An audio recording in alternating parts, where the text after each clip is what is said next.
L'âme en état de contemplation est comme un enfant encore à la mamelle, à qui sa mère présente le sein. Sans qu'il ait besoin de téter, elle fait couler le lait dans sa bouche.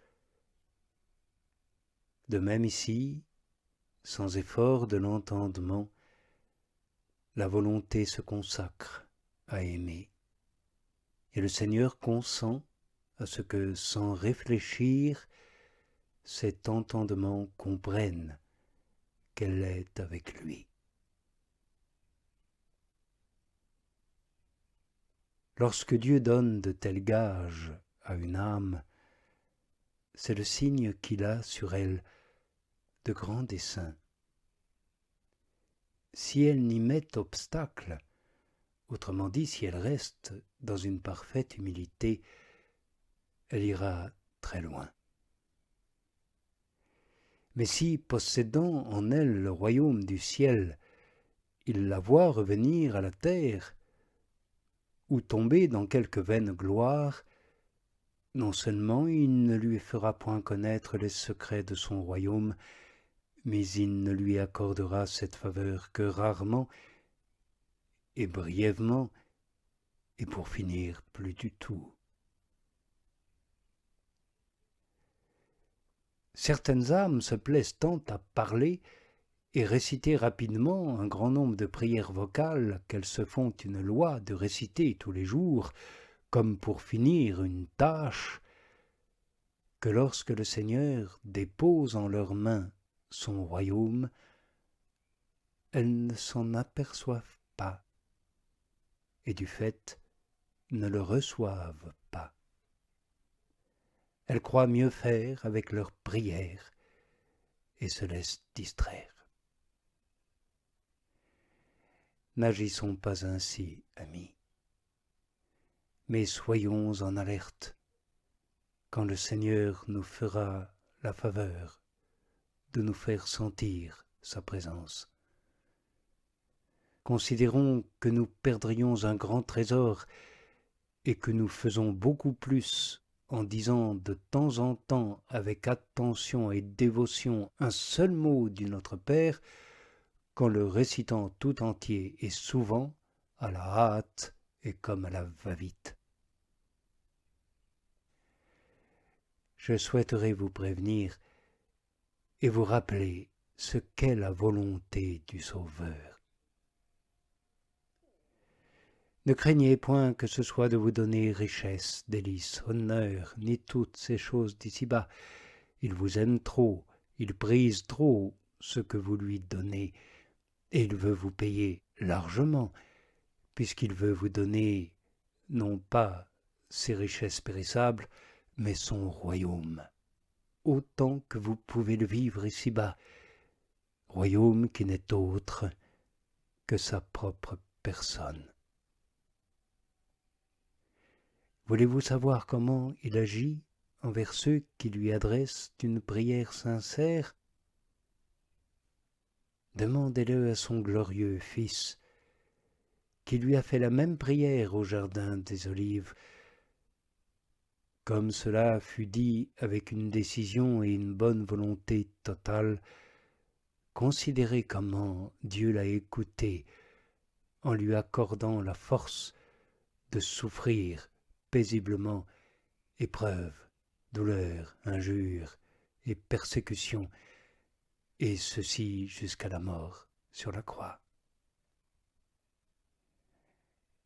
Vous voyez donc ici, amis, ce qu'il a donné à celui qu'il aimait le plus, et vous comprendrez en quoi consiste sa volonté. Je pense intimement que nos forces pour porter une croix lourde ou légère se mesurent à l'amour. Donc, amis, si vous l'aimez, veillez à ce que les paroles que vous adressez à ce si grand Seigneur ne soient pas de simples mots de courtoisie, ou pire, d'hypocrite flatterie. car si vous ne lui remettez pas votre volonté tout entière, vous imitez ceux qui montrent un bijou, font le geste de le donner, prient qu'on l'accepte, mais quand on tend la main pour le prendre, le retirent et le gardent fort bien par devers eux. Ce sont là des moqueries inadmissibles à l'égard de celui qui en a déjà tant subi pour nous. Il n'est pas juste de nous moquer si souvent de lui. Donnons-lui une fois pour toutes ce bijou qu'est notre âme, au lieu de lutter pour le garder. Tous les avis que vous trouverez dans ces évocations tendent à ce but: nous donner tout entier au Créateur, au Sauveur, à notre époux, lui remettre toute notre volonté et nous laisser détacher de nous-mêmes et des créatures. Nous nous préparons ainsi à arriver dans un bref délai au terme du chemin et à boire l'eau vive de la source que vous savez. Car si nous n'abandonnons pas complètement notre volonté au Seigneur pour qu'il agisse en nous conformément à la sienne, jamais nous ne pourrons y boire. Telle est la contemplation parfaite pour laquelle nous avons été créés et vers laquelle un chrétien doit tendre, sachant que cette contemplation trouvera sa plénitude après la mort. Ô ami, quelle force a le don de cette eau vive et divine! Le moins qu'il obtienne, si nous avons la décision absolue, c'est d'amener le Tout-Puissant à ne faire qu'un avec notre bassesse, à nous transformer en lui, à unir le Créateur avec la créature.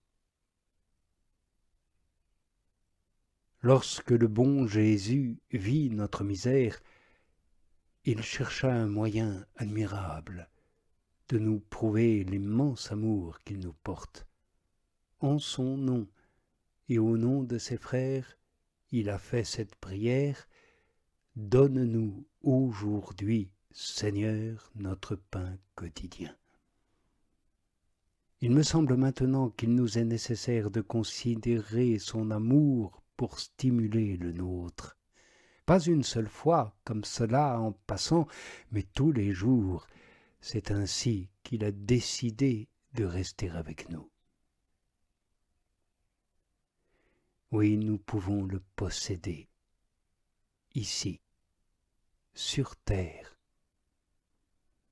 et nous le posséderons pleinement au ciel, dans la claire vision, si nous savons profiter de sa compagnie voilée ici-bas. Car il ne reste avec nous que dans ce but, pour nous soutenir, nous sustenter, nous aider à accomplir cette volonté dont nous avons demandé qu'elle s'accomplisse en nous.